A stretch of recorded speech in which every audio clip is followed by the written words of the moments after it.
ሁለት እግሮቿንና አንድ እጇን በግፍ የተቆረጠባት ልጅ ነች። የዛሬ 3 ወር እንደማንኛውም ደሃ ኢትዮጵያዊ ተሰዳ ኑሮዋን ለማሸነፍ ወደ ሳውዲ አረቢያ ትሰደዳለች ከሁለት ኢትዮጵያውያን ጋራ።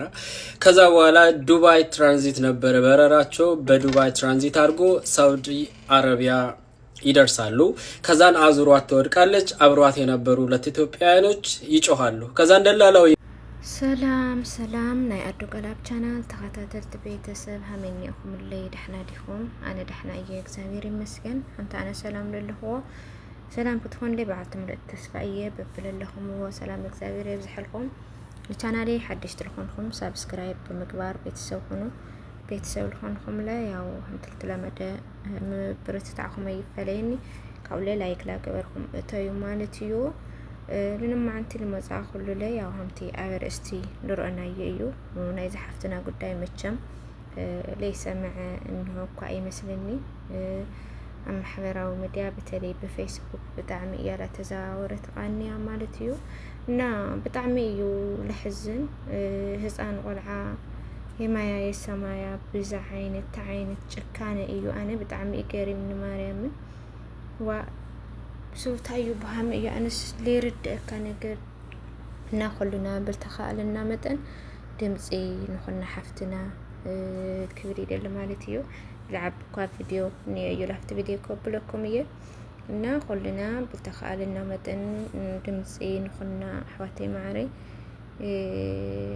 بونت بتعمي نازي بتعمي البخال السبر هسان والعاب بزعينة شكانة زلت مالو همزي لا أكلا بمسانا ندعي بونت أبي تعين تحكمنا أيو همزي كيرم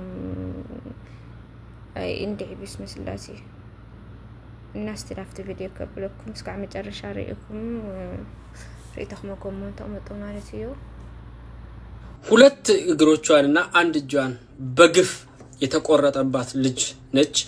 የዛሬ 3 ወር እንደማንኛውም ደሃ ኢትዮጵያዊ ተሰዳ ኑሮዋን ለማሸነፍ ወደ ሳውዲ አረቢያ ትሰደዳለች ከሁለት ኢትዮጵያውያን ጋራ። ከዛ በኋላ ዱባይ ትራንዚት ነበር በረራቸው። በዱባይ ትራንዚት አድርጎ ሳውዲ አረቢያ ይደርሳሉ። ከዛን አዙሯት ትወድቃለች። አብሯት የነበሩ ሁለት ኢትዮጵያውያኖች ይጮሃሉ። ከዛን ደላላው ይመጣና ወደ ሐኪም ቤት ይወስዳታል እሷን። ሌሎቹን ደግሞ ወደ የማዳም ቤታቸው ያደርሳቸዋል። እዛው ጋር ነበር የተለያዩት ከሷ ጋር እነዛ ሁለት ኢትዮጵያውያኖች። ከዛን እቺ ልጅ ከ3 ወር በኋላ ሌላ ኢትዮጵያዊት ታገኛትና ሆስፒታል ውስጥ ታወራታለች። ከየት ነሽ? ከዚሁ ትላታለች። ከዛን ሁለት እግሮቿ የለም አንድ እጇ ተቆርጧል። ልጅቷ በቃ ጭንቅላቷ ተነክቷል። ባሏ ጋር ሲደወል ባሏ እነዛ ልጆችን ኮንታክት ለማድረግ ይሞክራል። እነዛም ልጆች እዛ ጋር እንደተለያዩ ነው የነገሩት። ከዛን አሁን ደላላው አልተያዘም፣ ቪዛ ይላክለት አረብ አልተጠየቀም። ሁለት እግሮቿ ተቆርጠዋል፣ እጇ ተቆርጠዋል።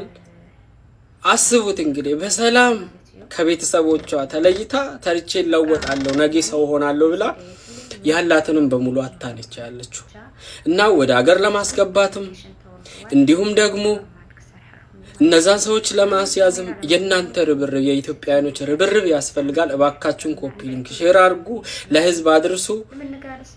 ብቻ የዚህን ዕውቀት ያላችሁ የሚደረገውን ነገር ማድረግ የምትችሉትም ሰዎች እባካችሁን ባሲም ጨምራችሁ ተባበሩን።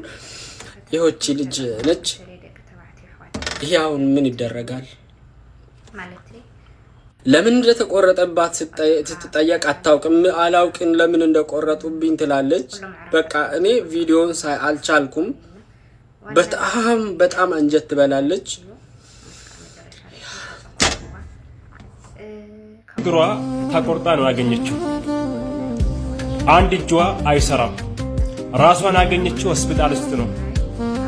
ምን አደጋ እንደደረሰበት አታውቅም። እቺ ልጅ ልክ እንደኔ ልክ እንዳንቺ ልክ እንደናንተና ልክ እንደኛ ሰርታ ቤተሰቧን ለመቀየር ነው ከሀገር ቤት የወጣችው። እቺ ልጅ ከ2 ወር በፊት ነው ወደ ሳውዲ አረቢያ የመጣችው። ግን ራሷን ያገኘችው ሆስፒታል ውስጥ ብቻ ነው። በምን አደጋ እንደተጠቃች ምን አደጋ እንደደረሰበት አታውቅም። ብቻ እሷ የምታውቀው እግር እንደሌላትና እጇ እንደማይሰራ ብቻ ነው። ቤተሰብ ሁላችሁም ድምጽ ሁኑላት። ሁላችሁም ይሄን ቪዲዮ 10 ጊዜ ሼር ዱት ኮፕሊንግ ሪፖስት አድርጉ። አንድ ቪዲዮ ሰርቼ ነበር ግን ቲክቶክ አቃጠለብኝ ምን እንደሆነ አላውቅም። ስለዛ ይሄን ቪዲዮ በአላህ ይሁንባችሁ የመዳም ቅመሞች 10 ጊዜ ሼር ዱት ኮፕሊንግ ሪፖስት አድርጉ። ይሄን ነገር ሳውዲ ውስጥ ያለ ኤምባሲ የኢትዮጵያ ኤምባሲ ማድረስ አለበት። ለኤምባሲ ድምጽ እንሆንና ኤምባሲ መልስ ይሰጣል። ሁላችሁም ድምጽ ሁኑ በአላህ ይሁንባችሁ ማለት ነው። በጣም ያሳዝናል። እኔ በጣም ያዘንኩበት ቪዲዮ ነው። በጣም ያዘንኩበት ነገር ቢሆን እቺ ልጅ ላይ ነው። በአላህ ይሁንባችሁ ሼር ዱት ኮፕሊንግ ሪፖስት አድርጉ።